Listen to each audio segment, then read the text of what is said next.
ladies and gentlemen, if you would be so kind, feel free to join me in singing My God Is So Good to Me. I got up this morning singing God is so good. I got up this morning singing God is so good. And I got up this morning singing God is so good. My God is so good to me. I'm feeling good down in my soul. God is so good. I'm feeling good down in my soul. God is so good. You know I'm feeling good down in my soul. God is so good. My God is so good to me. In my time of trouble, I'm singing God is so good. In my time of trouble, I know that God is so good. You know that in my time of trouble, I'm singing God is so good. My God is so good to me. In my time of triumph, I'm singing God is so good. In my time of triumph, I'm singing God is so good. You know, in my time of triumph, I'm singing God is so good. My God is so good to me. When the day is over, I'm singing God is so good. When the day is over, I'm singing God is so good. When the day is over, I'm singing God is so good. My God is so good to me. Every day and every way, God is so good. Every day and every way, God is so good. When I take the time to praise the Spirit, God is so good. My God is so good to me. Oh, every day and every way, God is so good. Every day and every way, God is so good. When I take the time to praise the Spirit, God is so good. My God is so good to me. I got up this morning singing God is so good. You know that I got up this morning singing God is so good. I got up this morning singing God is so good. My God is so, my God is so, my God is so good to me.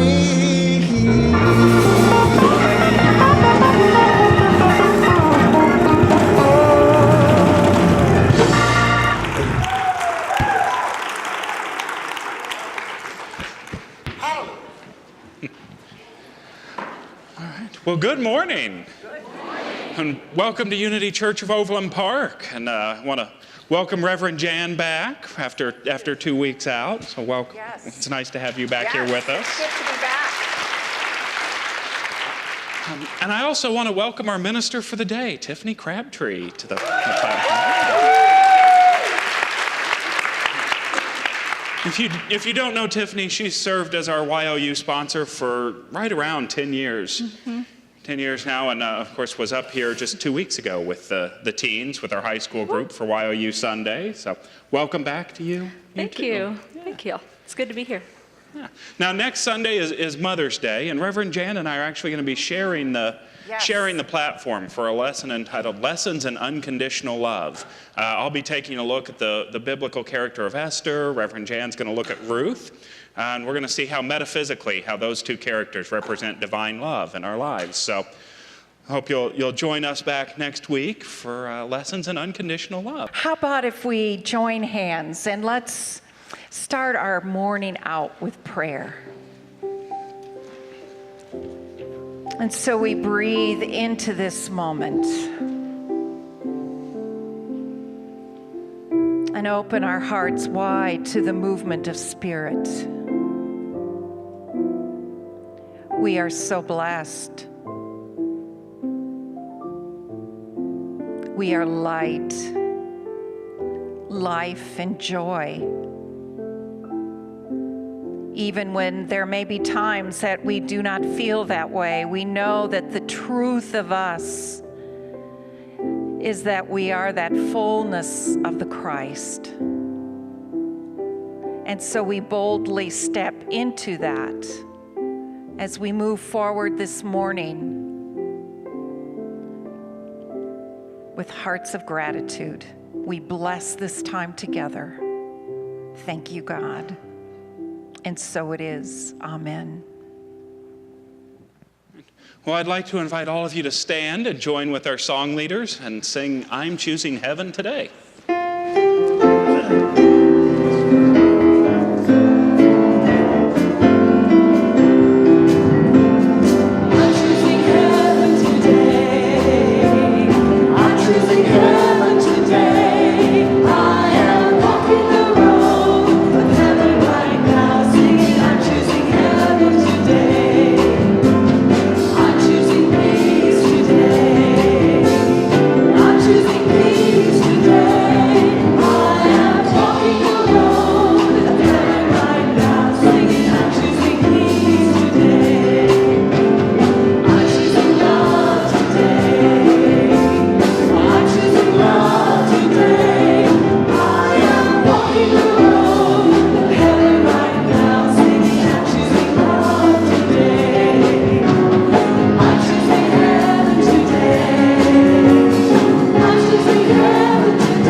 Please join us now in singing All That I Am.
So we invite you into a moment of meditation. And so we just prepare ourselves for meditation. I invite you to just center into your seat. Let your feet touch the earth. Feel yourself getting grounded into this space and time. I invite you to close your outer eyes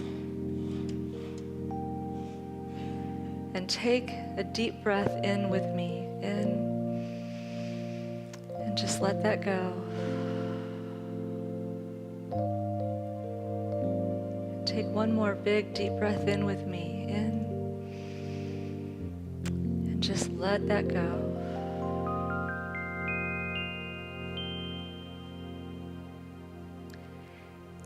And as we are gathered in this holy space, we know that the presence and Spirit of God is moving in and through us, and that we stand in this space in the knowledge that we are a beloved and sacred child of God.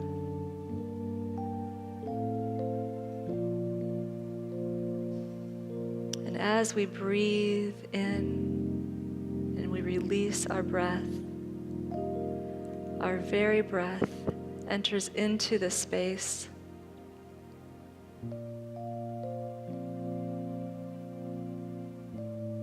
gathering spirit as it moves. In our mind's eye, which is wide open, we can see the breath of that spirit moving in and amongst us in this very room.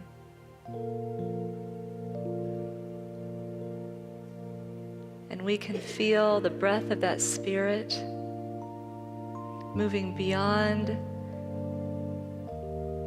these walls and out into our community. And we can feel the breath of that spirit, and we envision it moving beyond our community to embrace our state.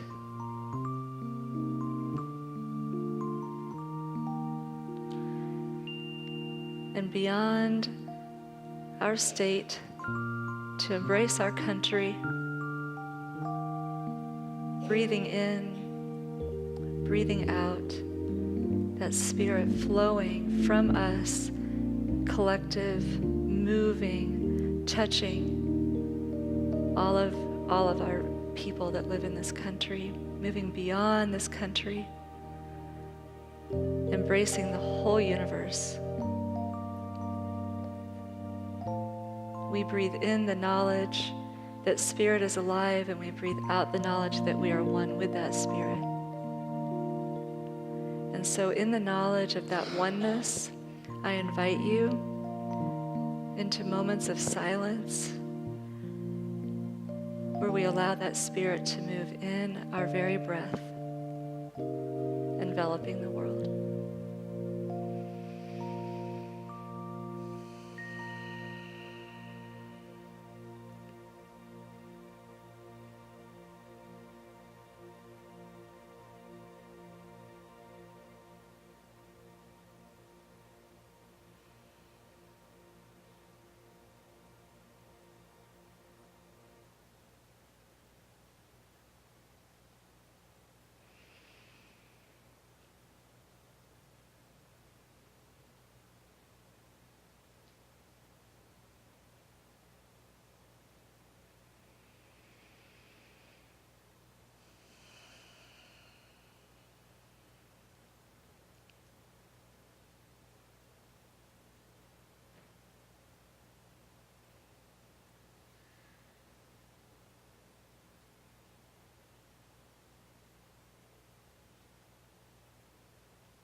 And as we bring our attention back into this moment and into the awareness of our oneness and our connection, I invite you to listen to Holy, Holy.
That's like a really fun way to start the day.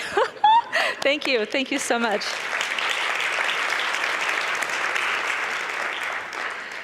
You know, I was saying this at the earlier service too, but it's really true. There's like a way that Spirit moves in creating a lesson. And all I had to do was kind of tell, I don't even know who I told, somebody out there that was in charge, what the basic title of my talk was going to be. And then Fred and his group just kind of figure out what music is going to match it. And it's exactly right. And it's so beautiful. So I thank you so much. Just great energy. And while I'm on thank yous, just very quickly, I really want to say thank you, Brandon, to you and to everybody in the church, kind of the powers that be, for having this kind of zany idea that maybe just a random person could just be minister for the day. Like, if they wanted that, they could do that if they wanted to. And so just for trusting that. And it's been a really beautiful process because there hasn't been a whole, hasn't been complicated. You just said, okay, well, that sounds good. Do what you want. Let us know how we can support you. And that has just been wonderful. So I really thank you because this is a lot of fun. And I very quickly want to say thank you to my husband, Jim, because you've been, just a huge support to me. And you've been dealing with all my nerves behind the scenes and the fretting that kind of comes along with something that, that I don't do every day. And so I really appreciate you being there for me. And to all my YRUers, big shout out to y'all. So thank you. And you're sitting in the front row. It's great to have your YRU energy here. So wouldn't be the same without you.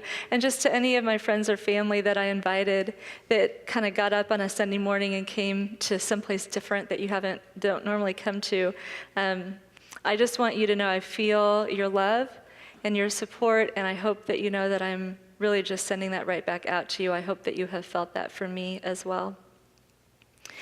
Okay, so I want to start with a story. And this is something that actually took place about a week ago.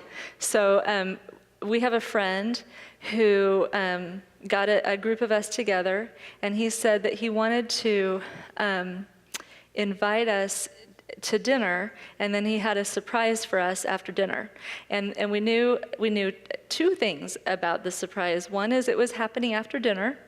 And the other, well, we knew it was a surprise. And we knew it was happening after dinner, and we knew we were supposed to wear pants. That was kind of all we knew, like wear pants and show up to dinner and we've got a surprise. So I didn't know what was going on. But we get to dinner, and then he reveals to us that he's taking us to that new iFly place in Overland Park where you get to do kind of like windsurfing, on this big wind tunnel. So anyway, everybody in the group was super excited about this, and I was super nervous about this because I don't have to talk about this to people very often, but I'm afraid of heights. And I was like feeling like, okay, I'll be like floating on a pocket of air above the ground, maybe high above the ground, and I was feeling like, ooh, I don't know if I can do it. So that was like right away I was in touch with fear.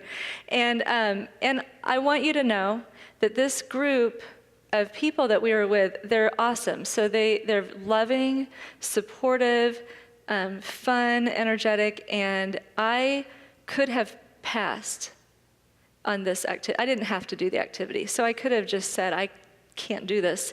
And they would have loved me. They would probably have tried to talk me into it, but ultimately they would have loved me and just let me kind of hold space and watch them have fun.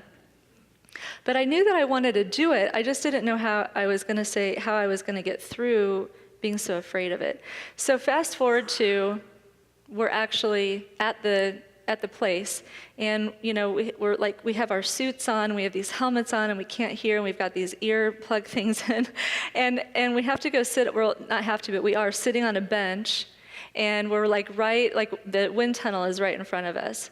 And so I was maybe third or fourth in line on this bench, and I knew that I had to take these moments to try to get myself ready to go in there, because the other thing besides saying yes to it that I knew is that I didn't want my predominant experience to be that I was afraid of it. I wanted to somehow actually enjoy it since I was there, and I had this weird suit on. So I had to sit there and kind of figure out how am I going to do that. And so the first thing I did is I just acknowledged to myself, Tiffany, you are feeling scared. You're just feeling afraid. And then I checked in with myself quickly to make sure that I wasn't being mean to myself about the fact that I was afraid. And the good news is, I was being very nice to myself, so that's awesome. So I was not being mean to myself. I wasn't beating myself up for being afraid of this activity. And then I knew that I had to find a way to kind of turn my attention from my fear about it so that I could embrace it more, because that's what I wanted to do. And so I gave myself permission to turn away from my fear, and I started doing just a basic affirmation. So I don't even remember exactly what it was, but it was something along the lines of, I am brave, I can do this, it's going to be okay. I'm brave, I can do this, it's going to be okay. So I'm saying this over and over again. And in the meantime, I'm watching the people in front of me go into the air tunnel. Well, so here's what happened. I go into the air tunnel. I had a great time. I had a great time. It was so much fun. And I had a fabulous instructor. I was better at it than I thought I was going to be. I thought I was going to be so scared that I'd be flailing around and that he just would have to hold on to me the whole time. But really, it was a lot of fun. And I have the video if anybody wants to see it, because it's very cool to watch. And I would do it again. That's the truth. I would actually go do it again. And so here's the thing, that for me, that process of acknowledging how I was feeling, turning away from that because I didn't want that to be the predominant way that I remembered that event, and turning my attention to affirmation, that's a spiritual practice that I learned here, right here in this room. And I know that there are probably people out here that are thinking, well, okay, I learned that when I was 5 from my mom. That is not, or somebody might be like, well, I learned that in therapy, 8 years ago or something. Well, I learned it here. And the spiritual practice, as I understand it, is using denials and affirmations in order to get grounded in this moment and be able to be more present. That's how I understand it. Now, affirmations, I feel like I understand those pretty well. And I feel like probably most of us in this room understand them. There's personal affirmation. I am strong. I am beautiful. I am enough. And then there's kind of spiritual affirmations. And that's, to me, acknowledging that God, the Spirit of God, is alive in this moment, working miracles in this moment, playing with us, co-creating with us in this moment, conspiring for our highest good. I've heard that here, and I love that saying, conspiring for our highest good. And that's like a spiritual affirmation. What wasn't so clear about for a long time was, what are denials? And so I remember my friend Eric, I don't even know if you'll remember this, but many years ago I was in a conversation because sometimes I struggle to get into that place of affirmations and affirmative prayer. And so my guess is that many people struggle with that I'm not alone in that. But I struggle with it because sometimes I don't feel positive. I feel hello, afraid or angry or disgusted with something or whatever. And so it's hard to just kind of turn that off and move into affirmations. It is for me anyway. Anyway, so I'm talking to Eric. Eric grew up in YOU, came back as a junior sponsor, turned into a full-fledged adult. He's a dear friend of ours now. And we had this conversation, and he said, well, that's why I like denials and affirmations. And I was like, what are denials? I don't know if I've understood that as a spiritual tool before. Because to me, when I hear the word denial, I think of it more as like a coping strategy. And sometimes it's an adaptive coping strategy, but I think of it more often as like a maladaptive coping strategy that keeps us from having to pay attention to the very thing we need to pay attention to. So we're just like, I don't want to, I can't, I won't, I don't want to see what's going on. And so we just turn our head away from it. Like, okay, maybe if I ignore it, it'll go away. And the reason that can be maladaptive is because a lot of times those are the very things that we're supposed to be paying attention to help us grow and to heal. But as a spiritual tool, when I heard the word denials, I thought, well, I don't want to just leave things in the shadow. I want to pull things out into the light, and that feels like spiritually more healthy to me. So he went on to say, no, denials are not really about denying that something is so. It's really acknowledging that something is so. Acknowledging that the facts are so. Acknowledging that your emotion is so. So like a big whopping example, somebody that you know and love gets diagnosed with cancer. It's not that they don't have cancer. They do have cancer. And it's not that you don't maybe, or they might not feel angry or scared or concerned or freaked out about that. But it's really denying the power of that event or that circumstance to have control or power over you. And that's what the denials are. So it's acknowledging and then denying that that's where you want to put your personal power, but also that it has power over you in the spiritual sense. And then what that does is it allows you to move your attention over to an affirmation, to create what you are wanting to, how do you want to stand in your truth? And so he didn't say it in all those words. I got it. Whatever he said, that's what I got out of it. And it was like a light bulb moment for me. A light bulb moment, because it helped. I needed that. I needed to know that I could find a way to honor how I was really feeling about things and also turn away from it.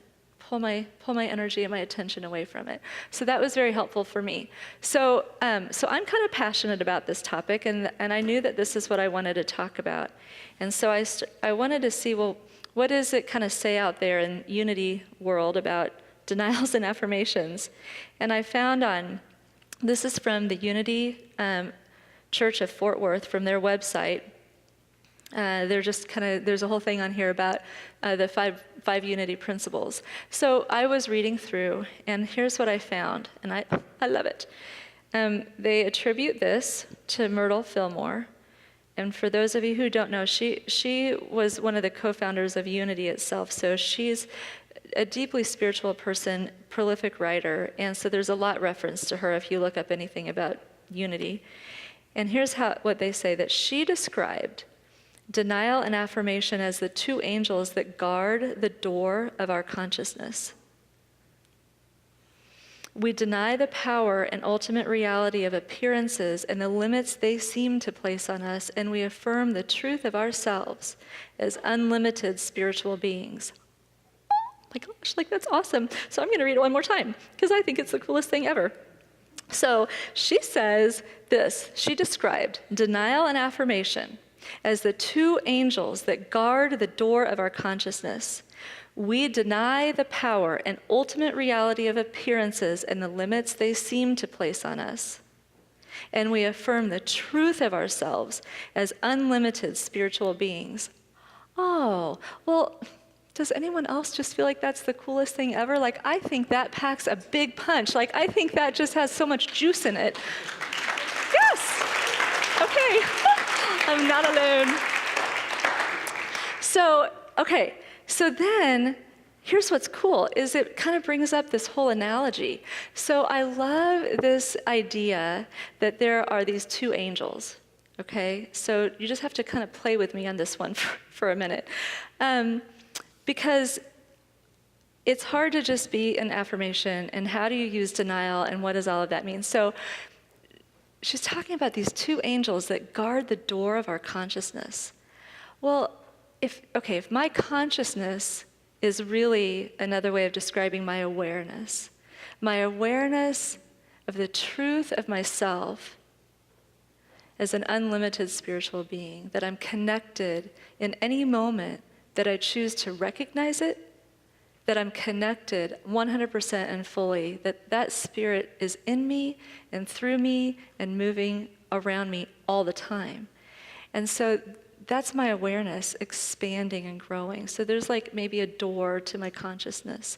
And I've got an angel on this shoulder and an angel on this shoulder. So not that proverbial like devil and angel, good, bad, what you gonna do kind of decision-making process, but like two angels. And they're guarding, and their job is to guide me and help me out. So how I see it is like this angel over here is like this very gentle, very patient angel, and that she is saying to me, when I'm in this place, when I'm in this place of feeling like, it's like things are falling apart, and that happens to me a lot, right? So I'm feeling anger, upset, disgust, whatever, over something going on in my life, out there in the world, whatever. And I feel like she's saying to me, so Tiffany, I know that this looks bad. I know that it looks bad right now. And I want you to know that appearances can be deceiving, okay? And I know that you're hurt or angry or scared right now, but I want you to know that all that is emotion. It's not the whole of who you are, and it's okay to turn your attention away from this because there's more out there. And you can put your attention here, but also know that it's going to suck your energy.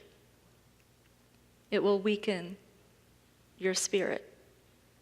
And so just can you just turn your attention, like she's sort of just gently guiding me, turn your attention this way. And she has all this patience, and I sort of see her as being the one to sort of open that door gently and just let me know, you can walk through this door. There's more on the other side of here. And then like the catch is that I have to decide if I'm going to listen to her or not. But let's just say I listen to her and I decide to do that. Before I can walk through that door, I probably just need to take a deep breath. Whew. That's a big decision to make. Sometimes it feels like that. And then this angel. So this angel, the way I see her in my mind's eye, she is not patient. She's like sitting there going, hot damn, here she comes. Let's go play. Let's make it happen. So like, come on over here, Tiffany. I am so excited that you have come out to play with me today. And I see her as like, she's sitting here, like she's just waiting. She's waiting for my attention to turn over this way. Like I think of it as almost like she's waiting to catch my eye. And the minute she catches my eye, she's like, she kicks that door open. Kicks it open. And she's like, come over here. Because through that door, that's your consciousness has expanded.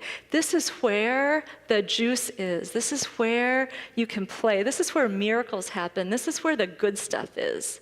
So come stand over here, because this is where you get to be in your truth. That you are an unlimited spiritual being. Without question, without doubt, without having to do anything special or different, you just are. Well, I don't know about you, I want to stand in that place all the time. That's where I would love to be, just all the time. So here's the other truth about me, but the kind of truth with like a lowercase t, not a uppercase T. The truth about me is that I step outside of my truth every single day. And I think probably everybody here understands what I'm talking about. I know my truth, and then I step out of my truth. And I know my truth, and I step out of my truth. And when I'm stepping out of my truth, here's how easy it is for me to step out of my truth. Basically, it takes reading a headline. That's about all that it takes for me to step out of my truth. And so I have this amazing living situation. So Jim and I are co-housing with his parents, and we all live together. And I love his parents, and they are deeply spiritual people. And that's an important point, because we're also deeply human people. And so what happens is I get up in the morning and I take my shower, and I'm kind of happy-go-lucky, and I go downstairs and I feed my dog and I get breakfast, and I'm sitting down to read my book or whatever. And then very often my in-laws come in, and what they like to do is read the newspaper. And then they like to talk about the newspaper and every headline in the newspaper. And so pretty soon we're in these very, juicy discussions about all this stuff that's going on in the world. And I'm telling you, I'm sucked right into with them, not on purpose, but just because it's kind of our human nature, conversations that kind of sound like the world is just basically falling apart, like nothing's working out there. And so, and then what happens, I think we all know how this goes, but you get in those conversations, or I do anyway, and then we're all kind of gathering evidence with each other for what we're saying, and that somehow that's the truth. And so that's me staying in a place where it appears as if things are falling apart, and then I'm giving it power. And I don't want to do that, because if I were to be asked in those moments, well, what do you really want? I would definitely not say, well, I want more of that. Thank you so much. Let's have more misery and suffering and upset in the world. I would not say that. I would say, no, what do I want? Well, that's different than what don't I want. But what I want is essentially love. I want to move from fear into love. In a nutshell, that's what I want. So I want to find ways of how am I going to create more of that.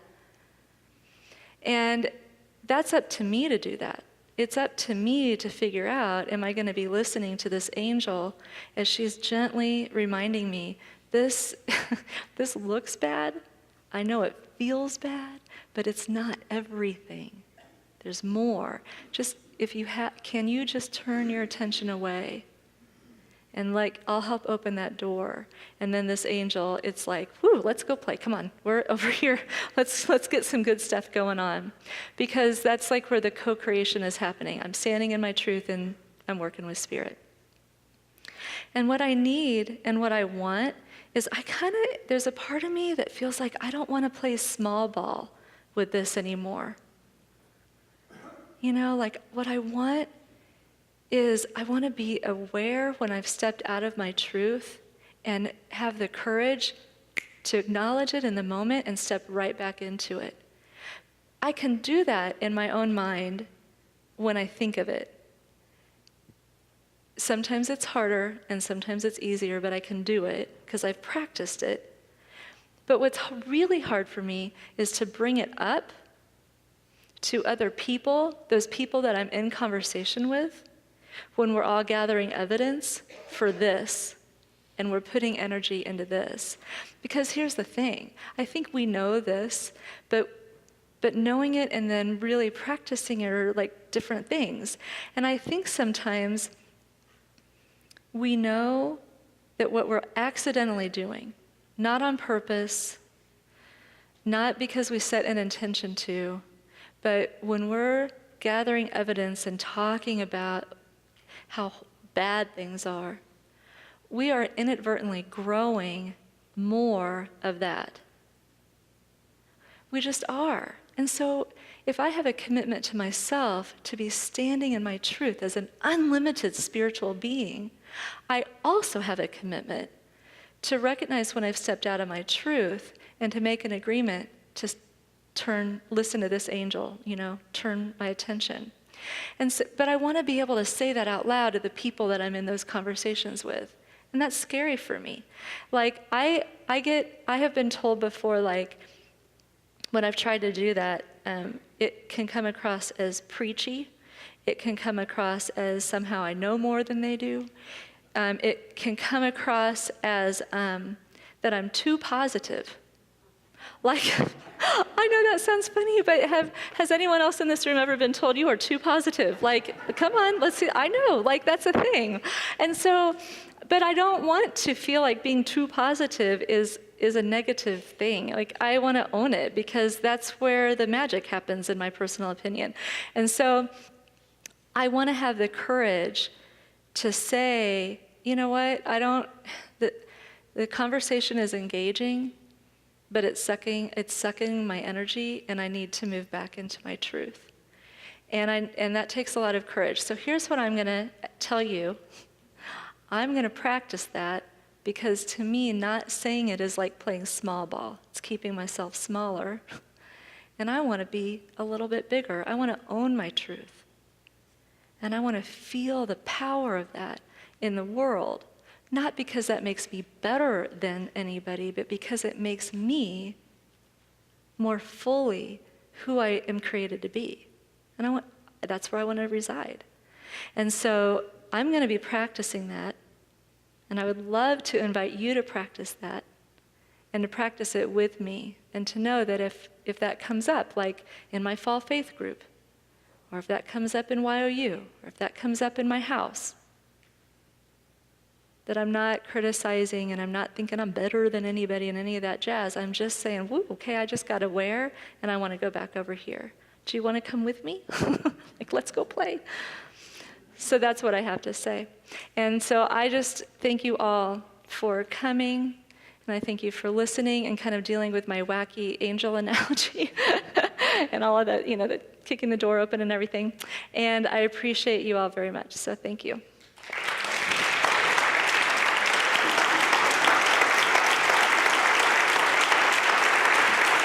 Thank you.